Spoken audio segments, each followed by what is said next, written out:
Have you ever questioned why Congress does not reduce spending and balance the budget? The answer will shock you. They can't. Not even if they remove every department, employee, as well as the military.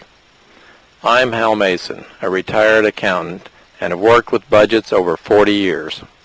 This February, the White House released the United States budget. I was stunned to discover Congress can't balance the budget, even if they shut down the government. The dilemma facing Congress is startling.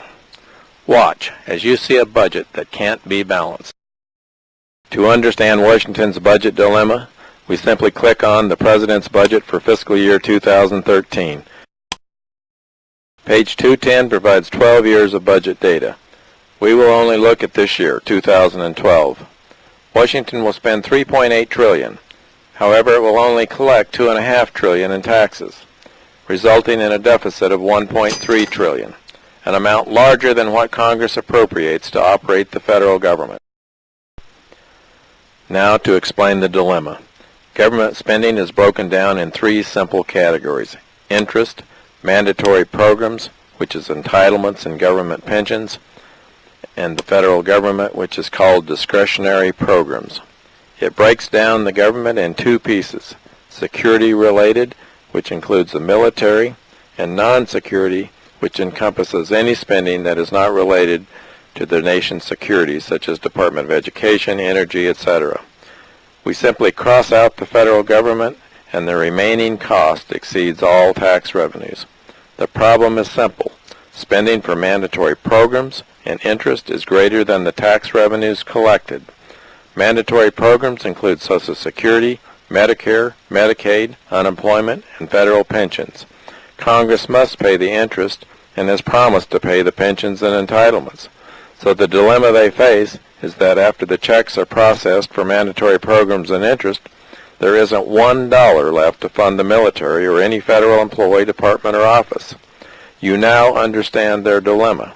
To balance the budget, Congress would either have to raise taxes 50% or eliminate the federal government. If they cut entitlements and pensions, our nation will have riots like Greece. The United States only collects $2.5 trillion in taxes. More than half comes from income taxes, a third from payroll taxes, and the remaining from excise, estate duties, and some miscellaneous taxes. These aren't quite enough to even pay for the interest or the mandatory programs. Selecting Historical Table 7.1 reveals a grave problem: spiraling debt that exceeds 100% of the gross domestic product, a liability that exceeds our nation's annual economy. And as I chart the debt, it reveals Washington's uncontrollable addiction to borrowing.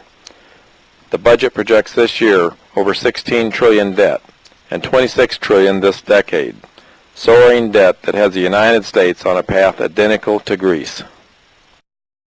And if you thought Greece was a problem, the United States has 32 times their debt.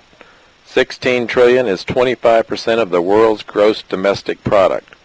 As Washington is racing toward the cliff, there is no hint of slowing down. And for the first time in our history, the United States has lost its AAA rating on its Treasury debt. Greece provides a preview of what happens when a nation is forced to deal with massive debt. Greece recently was downgraded to the lowest rating on the scale. Investors lost 70% in the recent European bailout, and the bailout of bonds are now rated as junk bonds. The question is not if, but when the United States will collapse from the weight of the soaring debt. And we need to ask, what are we paying these Washington intellects to do? They have no approved budget, they borrow every dollar to operate, and they estimate debt will soar to $26 trillion. Instead of solving the crisis, they raise the debt ceiling.